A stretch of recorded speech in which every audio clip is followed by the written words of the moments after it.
শ্রী গুরু জয়, শ্রী গুরু জয়, শ্রী গুরু জয়। নরাকারে পরম ব্রহ্ম রূপায় জ্ঞান হারিণী আত্মজ্ঞান প্রদানেন তস্मै শ্রী গুরবে নমঃ। গুরু নারায়ণ এই নিবেদন থাকে যেন মন তব শ্রী চরণে। গুরু ব্রহ্মা, গুরু বিষ্ণু, গুরুদেব মহেশ্বর, গুরুরেব পরম ব্রহ্ম তস্मै শ্রী গুরবে নমঃ। আজকে আমরা উপস্থিত হয়েছি ধুবুলিয়া বেলপুকুর পশ্চিম শাখা সংঘের ৭০তম বাৎসরিক মহামিলন উৎসবের মহতী ধর্মসভায়। মঞ্চে আমাদের সকলের আরাধ্যতম দেবতা গুরু ভগবান নিশ্চিত রূপে তিনি এখানে সূক্ষ্ম দেহে বিরাজ করছেন।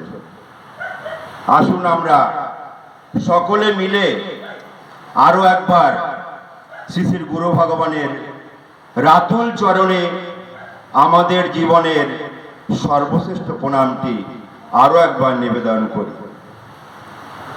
মন্দিরে বিরাজমান বিভিন্ন দেবদেবীরা আছেন, সকলের চরণে আমি আমার ভুলণ্ঠিত প্রণাম নিবেদন করি। ভগবান যেখানে উপস্থিত থাকেন সেখানে মনি ঋষি থেকে শুরু করে বিভিন্ন দেব দেবীরাও সূক্ষ্ম দেহে বিরাজ করে থাকেন। তারাও এই মহতী ধর্মসভায় আশেপাশে বিরাজ করছেন। আমরা কিন্তু আমাদের এই চোখ দিয়ে তাদেরকে অনুভব করতে পারছি না। সেই সমস্ত দেব দেবীদের চরণে আমি আমার প্রণাম নিবেদন করি। মঞ্চে আমাদের শ্রীগুরু সংঘের সন্ন্যাসী এবং সন্ন্যাসীদ্বয়, বিভিন্ন শাখা সংঘ থেকে আগত, আমাদের শ্রীগুরু সংঘ কেন্দ্রীয় আশ্রম নাটতলা থেকে আগত বিভিন্ন বক্তা থেকে শুরু করে গুরু ভাতা, বিদগ্ধবৃন্দ, প্রধান কর্মী সকলকে আমি যথাস্থানে প্রণাম এবং শ্রীগুরুজয় সম্ভাষণ জানাই। ধুবুলিয়া শাখা সংঘের এখানে মহতী ধর্মসভায় উপস্থিত গুরু ভ্রাতারা, বয়োজ্যেষ্ঠ গুরু ভ্রাতারা, সকলকে আমি আমার ভক্তিপূর্ণ প্রণাম এবং শ্রীগুরুজয় সম্ভাষণ। ছোট ছোট গুরু ভাইদেরকে আমি আমার শ্রীগুরুজয় সম্ভাষণ জানাই। সর্বশেষ আমার সম্মুখে সভা আলো করে বসে আছেন আমাদের মাতৃমণ্ডলী। সে মাতৃমণ্ডলীর সকলার চরণে আমি আমার ভক্তিপূর্ণ প্রণাম নিবেদন করি। অনেক সময় থেকেই এই মহতী ধর্মসভা চলছে। শুনছিলাম বিভিন্ন বক্তাগণ বিভিন্ন গুরু কথা আপনাদের সম্মুখে পরিবেশন করেছেন, আপনারা কিন্তু শ্রবণ করছেন। নববিধা ভক্তির দুটি অঙ্গ, শ্রবণ এবং কীর্তন। এই দুটো যদি প্রকৃতভাবে আমরা পালন করতে পারি তাহলেই কিন্তু আমরা ভগবত গীতা লাভ করতে পারি। এই যে নববিধা ভক্তির প্রথম অঙ্গ শ্রবণ, আপনারা সকলে এখানে বসে গুরু কথা শ্রবণ করছেন। এই যে গুরু কথা যদি আপনি সঠিকভাবে শ্রবণ করতে পারেন তাহলে কিন্তু আপনার গুরু ভগবানের কৃপা আপনার উপর অবশ্যই বর্ষিত হয়। কীর্তন এখানে হয়েছে, সেই কীর্তন যদি আপনি সঠিকভাবে শুনে থাকেন সেটাই কিন্তু আপনার গুরু কৃপা আপনার উপর বর্ষিত হয়। গুরু ভগবান আমাদেরকে এই যে দীক্ষা আমরা পেয়েছি, আপনি বলছেন দীক্ষা নিয়েছি, কিন্তু আমি বলবো আমি দীক্ষা পেয়েছি। কিভাবে পেয়েছি? আমি বহু জন্মের সুকৃতির ফলে শ্রীগুরুর সঙ্গে আমি আশ্রয় পেয়েছিলাম। আমি কিন্তু কেউ নই, তিনি আমাকে দয়া করে, কৃপা করে তিনি আমাকে আশ্রয় দিয়েছিলেন তার শ্রী চরণ যুগলে।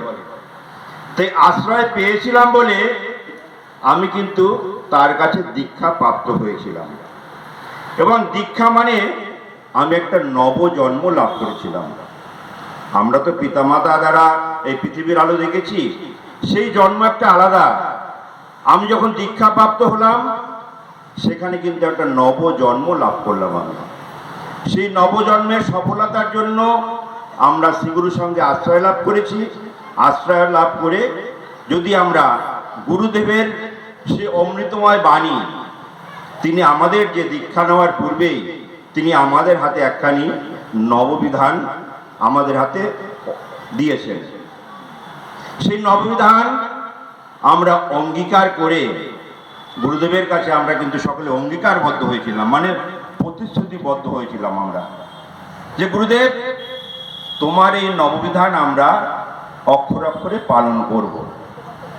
সেই নববিধান যদি অক্ষরে অক্ষরে পালন করতে পারি, যখন গুরুদেবের কাছে আমরা দীক্ষিত হয়েছিলাম, সেই নববিধানের প্রতিটি বিধান যদি আমরা পালন করতে পারি, তাহলে কিন্তু আমাদের এই শ্রীগুরু সঙ্গের যে আমরা শিষ্য হয়েছি গুরুদেবের কৃপাতে, সেইটা কিন্তু কিছুটা আমরা অগ্রসর হলাম, প্রকৃত শিষ্য কিন্তু আমরা হলাম না। ভগবান প্রথম বিধানে কি বলছেন, যদি আমরা একটু গভীরভাবে মনোনিবেশ করি, প্রথম বিধানের প্রথম কথা গুরুদেব কি বলছেন, শ্রীগুরু সঙ্গ আমার প্রাণ। গুরুদেবের প্রাণ শ্রীগুরু সঙ্গ,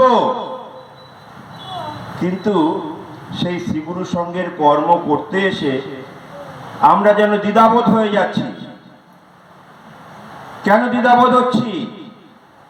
যেখানে ভগবান স্বয়ং, তাকে আমরা প্রণাম মন্ত্রে বলি গুরু ব্রহ্মা, গুরু বিষ্ণু, গুরুদেব মহেশ্বর, গুরুদেব পরম ব্রহ্ম, তস্মৈ শ্রী গুরবে নমঃ। তাকে প্রণাম মন্ত্রে আমরা বলছি, কিন্তু তার কর্ম করতে এসে তার প্রাণ যখন শ্রীগুরুর সঙ্গে বিরাজমান, সেটাকে আমরা মান্যতা দিচ্ছি না। গুরুদেব নবম ভক্ত সম্মেলনের তার ভাষণাঞ্জলিতে আমাদের জন্য একটি সুন্দর ব্যাখ্যা করেছিলেন। কি বলছেন গুরুদেব, অনুগত শিষ্যের প্রধান কর্তব্য হচ্ছে গুরুর ইচ্ছা পূরণ করা। শিষ্য হলে তার নিজের ইচ্ছাকে গুরু সমীপে বলি দিতে হয়। যখনই সম্পূর্ণরূপে নিজের ইচ্ছাকে গুরুর সমীপে বলি দিতে পারিবে, তখনই গুরুর ইচ্ছা তোমার মধ্যে প্রতিফলিত হবে। আমাদের মধ্যে কিন্তু, আমার মধ্যে কিন্তু হয় না গুরুর ইচ্ছা, হয়তো আপনাদের মধ্যে হতে পারে। গুরুর ইচ্ছাটা কি, গুরুদেব কি চাইছেন, সেই ইচ্ছাটা তার আমরা জানার চেষ্টা করি না, বোঝার চেষ্টা করি না, যে ভগবান কি চাইছেন। আমার ইচ্ছাকে বলে দিতে বলছেন গুরুর সম্মুখে, কিন্তু আমরা কি করছি, আমিত্ব জাহির করছি। এই যে একটা বড় অনুষ্ঠান হচ্ছে এখানে, অনেক গুরু ভাইরা মায়েরা অক্লান্ত পরিশ্রম করে এই অনুষ্ঠানকে সুন্দর এবং সার্থক করেছে, কিন্তু একটি ভুল আপনারা কখনো করবেন না, যে আমি করেছি, আমার দ্বারা ওটা হয়েছে। এই আমিত্বকে আপনারা কখনো জাহির করবেন না। যদি আমিত্বকে জাহির করেন, তাইলে কিন্তু আপনার গুরু কৃপা আপনার উপর কখনোই বর্ষণ হবে না, বর্ষিত হবে না। তিনি করিয়েছেন তাই আমি করতে পেরেছি। যেরকম আজকে আমার ভাতৃসংঘ আছে একটা সাপ্তাহিক, বাড়িতে আমার বাড়ির লোক নেই, কিন্তু শ্রীগুরু সংঘের কেন্দ্রীয় আশ্রমের আমার কাছে একটা ফোন আসলো যে দাদা আপনাকে কিন্তু বেলপুকুর ধুবুলিয়াতে ধর্মসভায় যেতে হবে। তাইলে কি আমি এখানে এসেছি? আমি কিন্তু এখানে আসিনি, তিনি আমাকে প্রেরণ করেছেন। তার মানে তিনি এখানে বিরাজমান আছেন। এই বিশ্বাসটা আমাদের মধ্যে আনতে হবে। এই বিশ্বাসটা যখন আমাদের মধ্যে আনতে পারবো, তখনই আমার শ্রীগুরুর সঙ্গে আসা সার্থক হবে। আমরা জীবনে অনেক দুঃখ কষ্ট জ্বালা যন্ত্রণা ভোগ করে আমরা কিন্তু ক্লান্ত হয়ে গেছি। আমরা নিজেরা ভাবি গুরুদেব হয়তো আমাদেরকে কৃপা করছেন না, কিন্তু কুরুক্ষেত্রের যুদ্ধের শেষে যখন শ্রীকৃষ্ণ বিদায় নেবেন, কুরুক্ষেত্রের যুদ্ধের শেষে যখন পাণ্ডবরা জয়ী হলেন কৌরবদেরকে হারিয়ে, তখন শ্রীকৃষ্ণ বিদায় নিয়ে দ্বারকায় চলে যাবেন। তখন কৃষ্ণ বলছেন মাতা কুন্তিকে যে পিসি, তুমি আমার কাছে কিছু বর প্রার্থনা করো। তুমি তো জীবনে অনেক দুঃখ কষ্ট জ্বালা যন্ত্রণা ভোগ করেছো, এটা আপনারাও করেছেন, আপনারাও জানেন। মাতা কুন্তি জীবনে অনেক কষ্ট জ্বালা যন্ত্রণা ভোগ করেছে। বলছে তুমি এই জন্য, এখন তো তোমার ছেলেরা যুদ্ধ জয় করেছে, তুমি তো এখন রাজার হালে থাকবে, তুমি আমার কাছে কিছু বর প্রার্থনা করো। তখন মাতা কুন্তি বলছেন, দেখুন কত সুন্দর কথা বলছেন, এত দুঃখ কষ্ট জ্বালা যন্ত্রণা ছিল বলেই আমি কিন্তু তোমাকে কাছে পেয়েছি। আমি ওরকম বর দিয়ে কি করব যেখানে তুমি থাকবে না, ভগবান যেখানে থাকবেন না, যেখানে শাস্ত্র বলছে গুরু কৃষ্ণ অভেদ। কৃষ্ণই তো গুরুরূপ ধারণ করে কলিযুগে আমাদের মধ্যে এসছেন। তাহলে আমার ওরকম বর চাই না যেখানে তুমি থাকবে না। তুমি যদি প্রকৃত আমাকে বর দিতেই চাও, আমাকে দুঃখ দাও, কষ্ট দাও, জ্বালা যন্ত্রণা দাও, এগুলো দিলে আমি কিন্তু তোমাকে সবসময় পাশে পাবো। এর থেকে প্রকৃত সুখ আমি আর কিছুই মনে করি না। আমরা একটুখানি কষ্ট পেলে আমরা অনেকে ভেঙে পড়ি, কিন্তু ভগবানের কাছে কি করে চাইতে হয় সেটা কি আমরা জানি? আপনারা এই উৎসব অনুষ্ঠানে, এই যে বেলপুকুর শাখা সংঘের ৭০তম বাৎসরিক মিলন উৎসব, মানে আমার জন্মের আগে থেকে এই অনুষ্ঠানটা এখানে হয়ে আসছে। আপনারা এখানে নিজেদের সামর্থ্য অনুযায়ী অনেকে অনেক কিছু দান করেছেন। কেউ অর্থ দিয়েছেন, কেউ ফুল দিয়েছেন, কেউ ফল দিয়েছেন, কিন্তু এগুলো কিন্তু তারই দেওয়া, মানে ভগবানেরই দেওয়া এগুলো। যদি আপনি বলেন ফুল, ফুল দিয়েছি আমার বাড়ির ফুল, সে তো প্রকৃতির সৃষ্টি, প্রকৃতি মানে ভগবান দিয়েছেন সেটা, কিন্তু আপনি প্রকৃত কি দিয়েছেন? আপনার কি দিয়েছেন? আপনি কি ভগবানের চরণে আপনার চোখের দুফোঁটা জল দিতে পেরেছেন?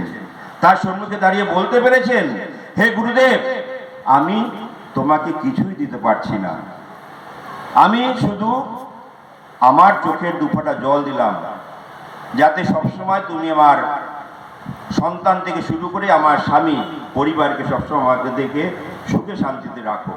এইটাই হচ্ছে প্রকৃত দেওয়া। আপনি 1000 টাকা চাঁদা দিন, 500 টাকা চাঁদা দিন, 2000 টাকা চাঁদা দিন, ওগুলো কিন্তু তারই দেওয়া, কিন্তু প্রকৃত আপনাকে ওটাই দিতে হবে। কেন গুরুদেব কি বলছেন? তার বাণীতে গুরুদেব বলছেন, মনটি আমাকে দাও, তারপরে মণিহারা ফণির মতো নির্বিষ হইয়া সংসারের জোয়ার টানো। আমি পাকা জহরির মতন তোমার মন মনিকে সাফা করিয়া রাখিব।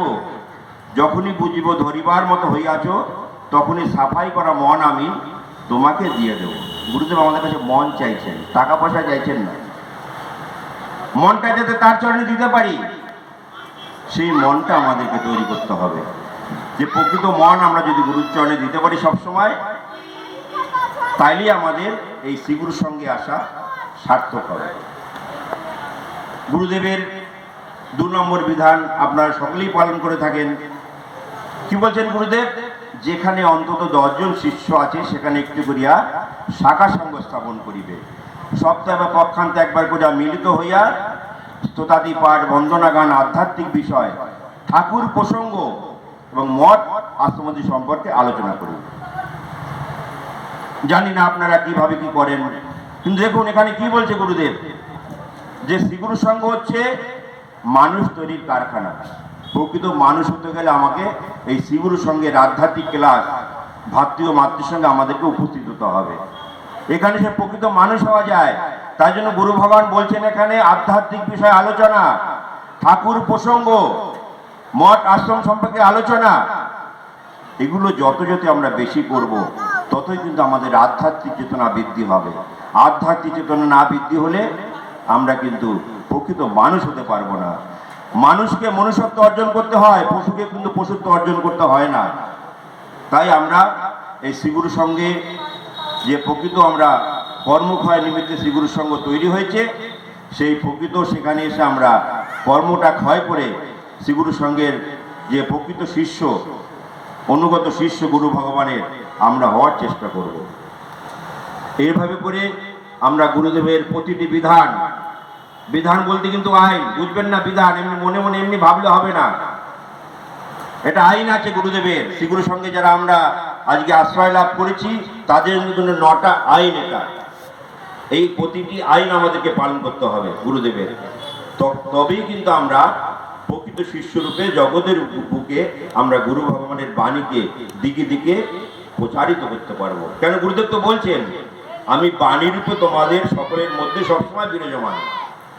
তিনি আমাদের যে মন্ত্র দিয়েছেন সেই মন্ত্রে তিনি আমার দেহের মধ্যেই আছেন, কিন্তু তিনি বাণীর মধ্যে সবসময় বিরাজমান আছেন।